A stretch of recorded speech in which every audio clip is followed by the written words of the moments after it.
Como habíamos mencionado anteriormente, los kits cuentan con una placa basada en Arduino Leonardo. Esta placa tiene un microcontrolador o cerebro que es el que vamos a programar. Ese cerebro está conectado a estos huequitos que se conocen como pines. Existen varios tipos de pines. Unos son los pines de voltaje, 5 voltios, que lo pueden observar en su placa, y GND. El 5 voltios funciona como el positivo de una batería o de una pila, y el GND funciona como el negativo. También están los pines digitales, etiquetados entre el pin 0 y el pin 13. Son 14 pines, los cuales podemos programar como entradas o como salidas.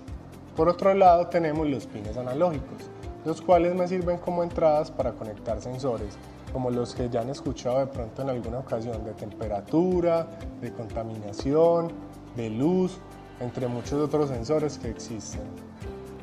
Para entender un poco mejor cómo funcionan estos pines, vamos a hacer una analogía con este pulpo, donde el cerebro sería el equivalente al microcontrolador, el cual recibiría órdenes o daría órdenes. Imaginemos que el cerebro entonces va a utilizar los tentáculos 6 y 7 para suministrar energía a una turbina de agua o a una matera, y que el tentáculo únicamente puede ejecutar dos acciones, así como el pin digital. En este caso las acciones serían jalar válvula o quedarse quieto. Si el cerebro le da la orden de jalar la válvula, estaría suministrando energía a una turbina de agua, la cual permite un flujo mayor de agua. En el caso del otro tentáculo, si el cerebro da la orden de jalar la válvula, estaría de igual manera suministrando energía a una planta. Si lo comparamos entonces con la placa tiene varios pines digitales de salida, del 0 al 3. Podemos utilizar cualquier número de estos para conectar diferentes elementos.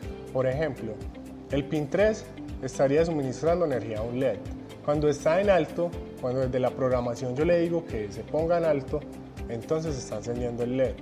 Cuando le digo que se ponga en bajo, desde la programación, entonces el LED está apagado.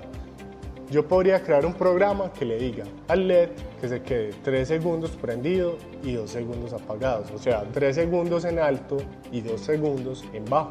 De igual manera podría conectar otros elementos como motores y programarlos de manera simultánea con el LED. Yo puedo utilizar y programar en simultánea todos estos pines digitales entre el 0 y el 13, pero usualmente no vamos a requerir programar más de 4 o 5 pines durante el curso.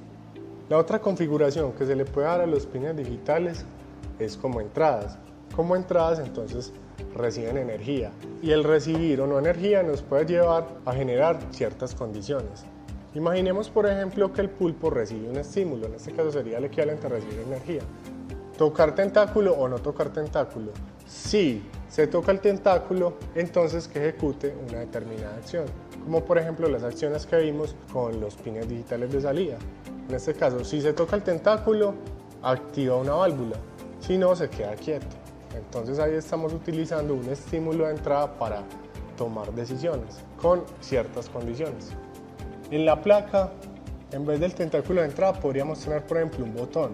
Si el botón está presionado, actíveme un pin de salida para encender un LED.